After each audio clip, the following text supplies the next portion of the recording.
4 officials from the Migrant Workers Department. DFA Undersecretary Eduardo De Vega said they will clarify the rationale behind Kuwait's move. Last week, it imposed an entry ban reportedly due to the Philippines' violation of a 2018 labor deal which the DFA has since refuted. De Vega said at least 50 overseas Filipino workers bound for Kuwait were affected by the visa suspension. The move comes months after the Philippines banned the deployment of domestic workers to Kuwait following the death of Juliby Ranara.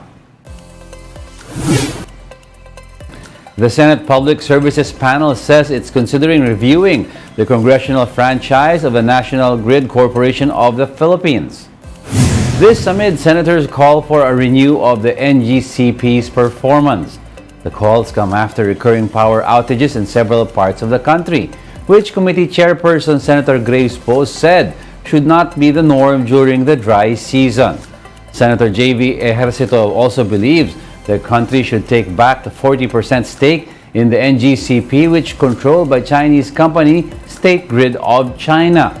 This after a lawmaker from the lower house raised the possibility that Beijing may have something to do with the recent fiascos at the Ninoy Aquino International Airport, though Congress has yet to verify. Yung worry ko na utilities such as the aviation industry, yung ating communication, navigation, and surveillance system, dapat yan under the government's control.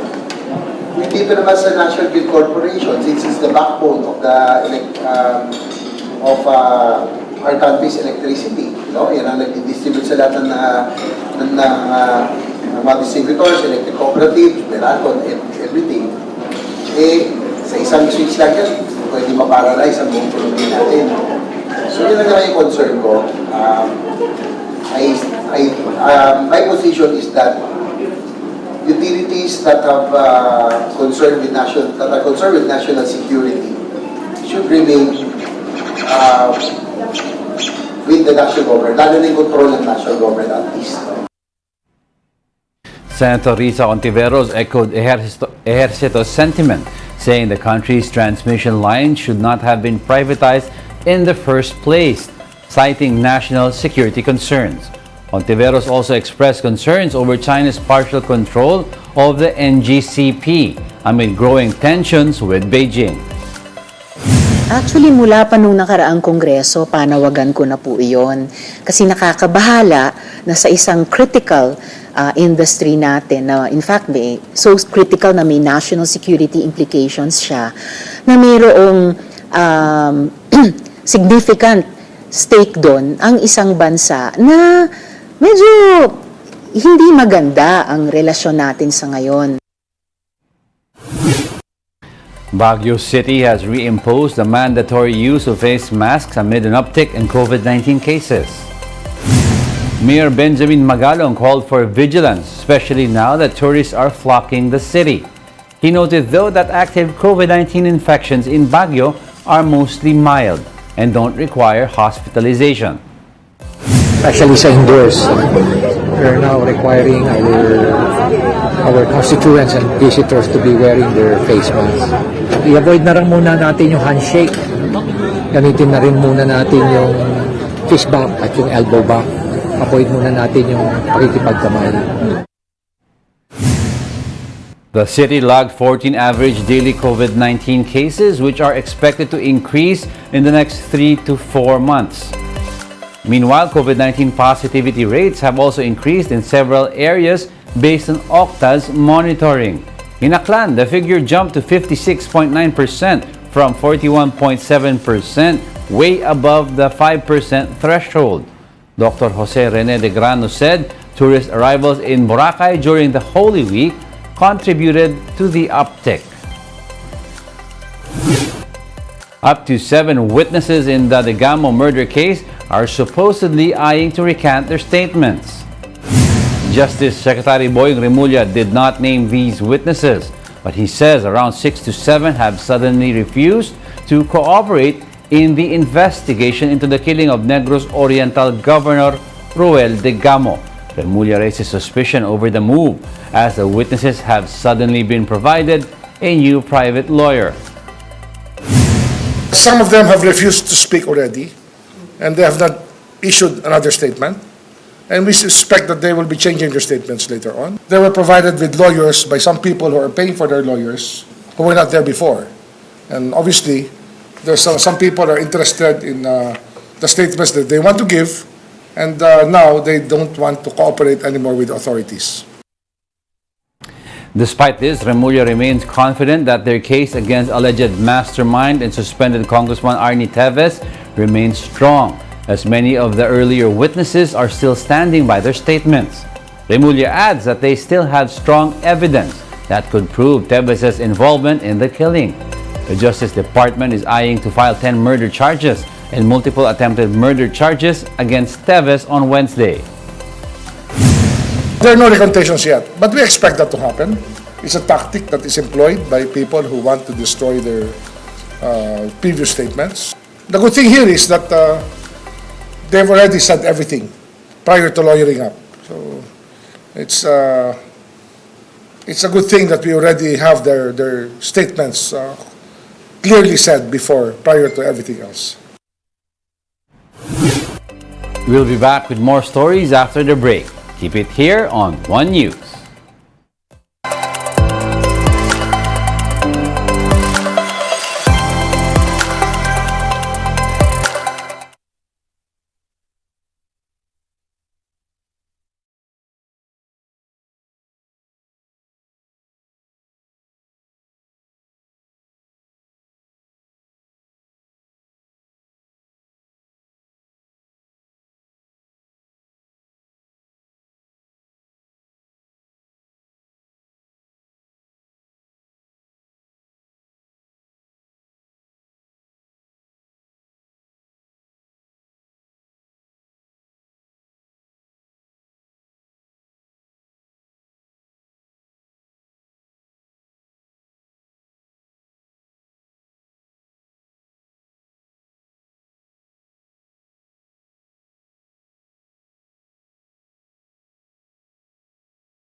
You're still watching One News Now. I'm Diego Castro.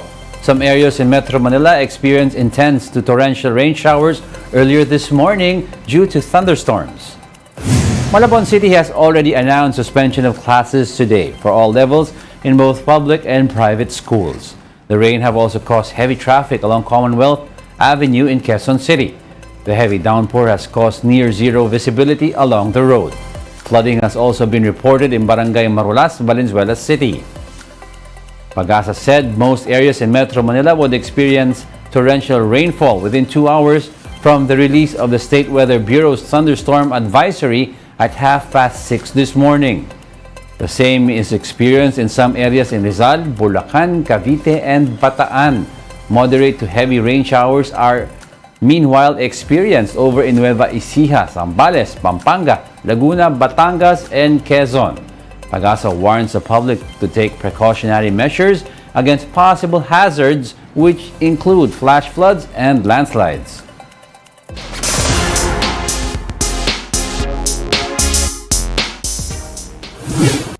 Gilas Pilipinas successfully advances to the gold medal match against Cambodia after grinding out against Indonesia 84-76 in last night's game. Justin Brownlee pumped in 34 points to power Gilas, forging a final showdown with a loaded rematch with host Cambodia. Gilas will try to complete the redemption bid in a match against the Cambodian team, reinforced by a handful of naturalized Americans in the finals today, May 16. For Gilas Pilipinas women, they ended their SEA Games campaign on a strong note as they rammed past Malaysia to secure the silver medal. Janine Pontejos led the way with 24 points, while Kate Castillo added 18 more in the effort. The Filipino Hoopers will now turn their sights on the FIBA Women's Asia Cup that will be held in Australia next month. The Philippines also picked up more gold medals in Arnis, with Dexter Bolambao and Maria Ella Alcoseba each completing a sweep in their respective divisions. Meanwhile, playing coach Maria Cristina Vergara comes out of retirement to bag another gold for the country in the 65-kilogram division of women's freestyle wrestling. As of the latest tally, the Philippines maintains its place in the 5th spot with 51 gold medals, 77 silvers, and 103 bronze. Vietnam still leads the games with 123 gold, 100 silver medals, and 98 bronze finishes. Vietnam is followed by Thailand, Indonesia, with host Cambodia pulling just ahead of the Philippines. And those are the top stories of the hour. Join us again at 9:45 a.m. as we continue to monitor the day's biggest stories. I'm Diego Castro. We are One News. All sides, all the time.